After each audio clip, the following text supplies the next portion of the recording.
Bonne journée. Si vous vous demandez s'il vaut la peine d'acheter une Audi A3 de 3e génération et quels problèmes vous pourriez rencontrer lors de son fonctionnement, alors vous êtes au bon endroit. Ainsi, les voitures Audi ne pourraient jamais être accusées d'une mauvaise résistance à la corrosion. La berline Audi A3 de 3e génération ne fait pas exception. Même aujourd'hui, alors que les premières voitures de 3e génération produites auront 8 ans, il ne sera pas possible de trouver des poches de rouille sur la carrosserie. Mais il y aura beaucoup de petits défauts.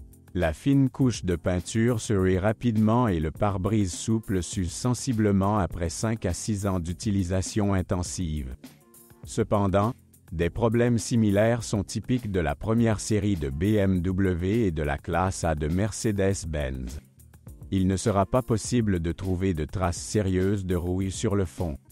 Mais il y aura de nombreux types d'abrasions sur le bas de la voiture. La garde au sol de l'Audi A3 est très faible. C'est pourquoi dans la plupart des exemples, le pare-choc avant en bas et le plastique de protection en bas sont déjà rayés. Dans une certaine mesure, le système de transmission intégrale exclusif Quattro, dans lequel l'essieu arrière est relié à l'aide d'un accouplement Haldex, encourage les propriétaires d'Audi A3 à conquérir les bordures hautes ou la neige profonde. L'inconvénient de l'augmentation des capacités tout-terrain est qu'en raison des caractéristiques de la transmission intégrale, le volume du coffre de l'Audi A3 à transmission intégrale est légèrement inférieur à celui des modèles à traction avant. À l'intérieur de l'Audi A3, il devient très clair pourquoi la berline allemande coûte plus cher que les Kia Ceed, Opel Astra ou Ford Focus produites en série. Ergonomie éprouvée, qualité de fabrication parfaite, bons matériaux de finition. Bien sûr, l'Audi A3 ne pourra pas se vanter des mêmes plastiques, bois et cuir coûteux que la société allemande utilise pour décorer l'intérieur de la berline phare Audi A8, mais selon les normes de la classe Golf, l'intérieur est très bien fini. Il n'y a aucune plainte concernant la résistance à l'usure des matériaux de finition. Pour les conducteurs prudents, le volant et les sièges semblent presque parfaits même avec un kilométrage inférieur à 100 000 km. Il est logique de supposer qu'en termes d'équipement, l'Audi A3 pourra donner des chances à la plupart des représentants de la classe Golf. Cependant, dans ce cas, tout n'est pas aussi évident. La version de base de la traction est très peu équipée. L'entreprise allemande proposait traditionnellement de payer un supplément pour de nombreux équipements, après quoi le prix initial de la voiture pouvait augmenter de 1,5 à 2 fois. Cependant, si vous le souhaitez, vous pouvez trouver des exemplaires très bien équipés sur le marché secondaire. Cela vaut la peine de chercher du temps, ne serait-ce que parce que l'électronique de l'Audi A3 n'a pas encore causé de problèmes sérieux. Le plus souvent, les propriétaires se plaignent du mauvais fonctionnement du système Start-Stop et des problèmes du système multimédia MMI. Après la mise à jour du logiciel, les systèmes retrouvent leurs fonctionnalités précédentes. C'est pire si des perturbations surviennent en raison de pannes de courant. Dans ce cas, la mise à jour du logiciel n'aide pas toujours. Vous devrez débourser de l'argent pour de nouvelles alimentations. De nombreux propriétaires d'Audi A3 n'aimaient pas le système Start-Stop également parce qu'il ne pouvait pas être désactivé une fois pour toutes.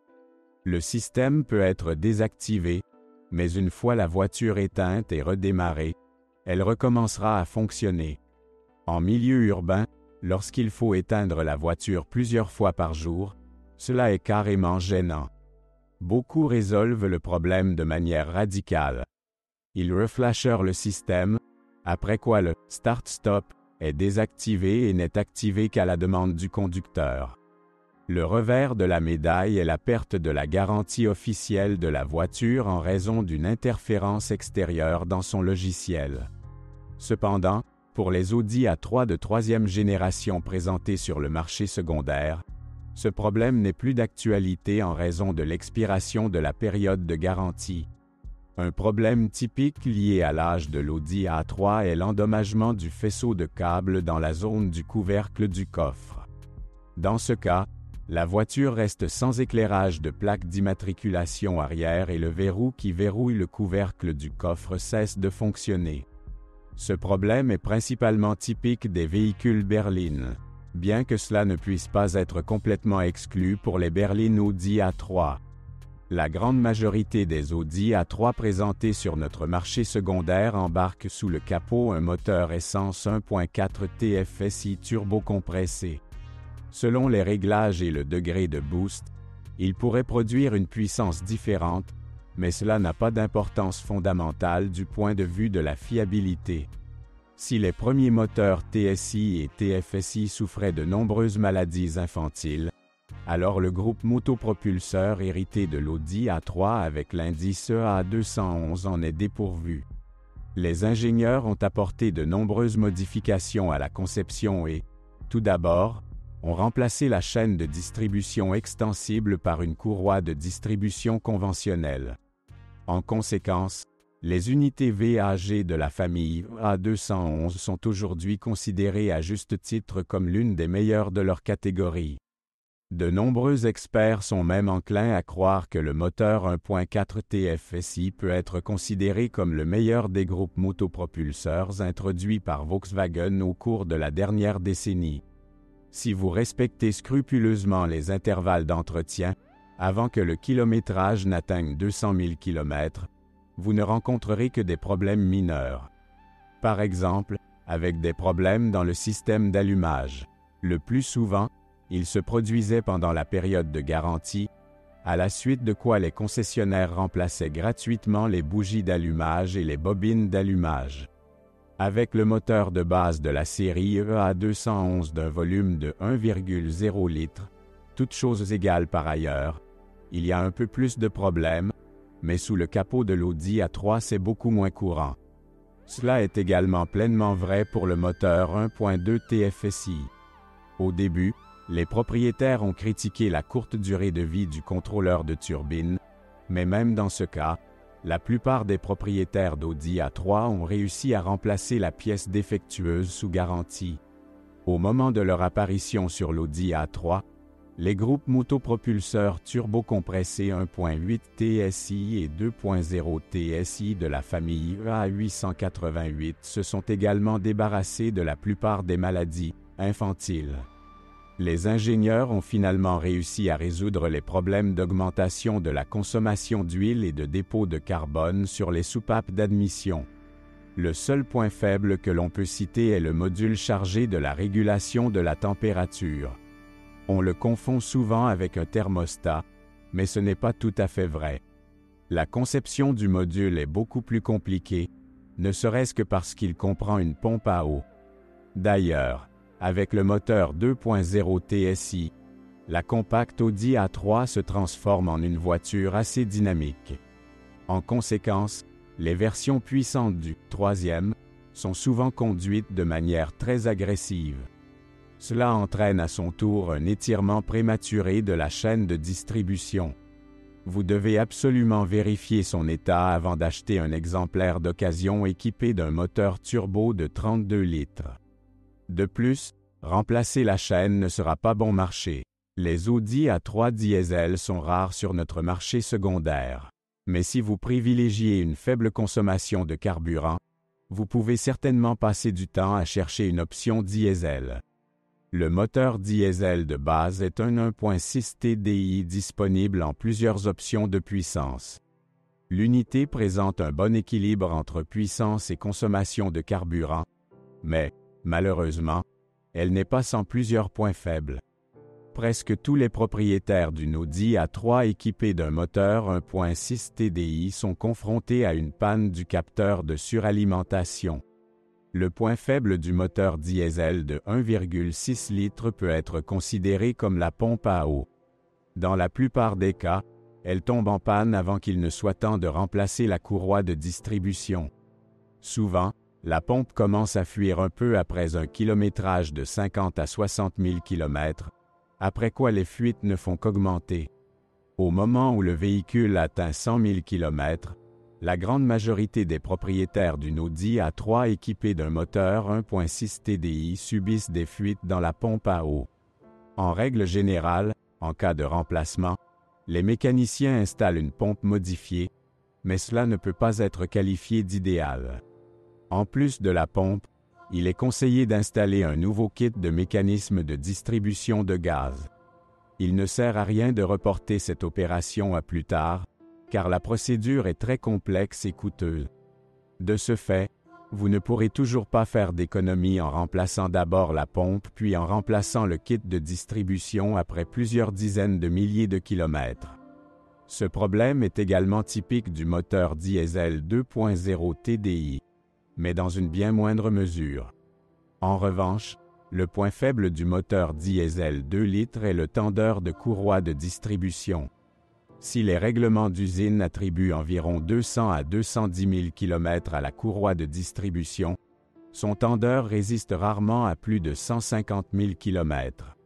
En conséquence, les économies de carburant peuvent être complètement annulées par une seule réparation. D'où la conclusion logique. Lors de l'achat d'une Audi A3 à moteur diesel, cette dernière doit être soumise à un diagnostic approfondi. La décision d'achat ne doit être prise qu'après avoir clairement compris quel est le kilométrage réel de la voiture sélectionnée et dans quel état se trouve le système d'alimentation de l'unité diesel. La transmission manuelle de l'Audi A3 fonctionne parfaitement, mais comme nous parlons d'une voiture compacte, mais toujours haut de gamme, on la trouve rarement sur l'Audi A3.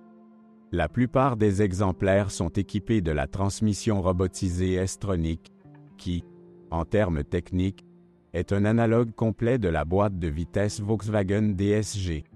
Au fil des années de production du robot, les ingénieurs de VAG ont encore pu concrétiser le design initialement brut, grâce auquel l'Audi A3 S-Tronic de troisième génération ne pose pas de problème sérieux. Bien sûr, à condition que le propriétaire se souvienne de la nécessité de remplacer le fluide de travail dans la boîte tous les 60 000 km. C'est encore mieux si vous parvenez à vous abstenir d'une conduite agressive, mais vous ne pouvez pas compter sur cela étant donné les puissants groupes motopropulseurs disponibles pour l'Audi A3. Il vaut mieux penser plusieurs fois à acheter une Audi A3 avec une boîte de vitesse robotisée, morte. Renseignez-vous également sur les tarifs des réparations, car elles risquent de vous surprendre désagréablement et d'anéantir complètement toute économie possible. Le système de transmission intégrale exclusif Quattro constitue un avantage incontestable de l'Audi A3 par rapport à ses concurrentes. Le système, dans lequel l'embrayage Haldex relie l'essieu arrière en cas de patinage des roues avant, a été testé sur différents modèles de l'entreprise allemande depuis des décennies. Il n'y a donc aucune question sur sa fiabilité pendant longtemps.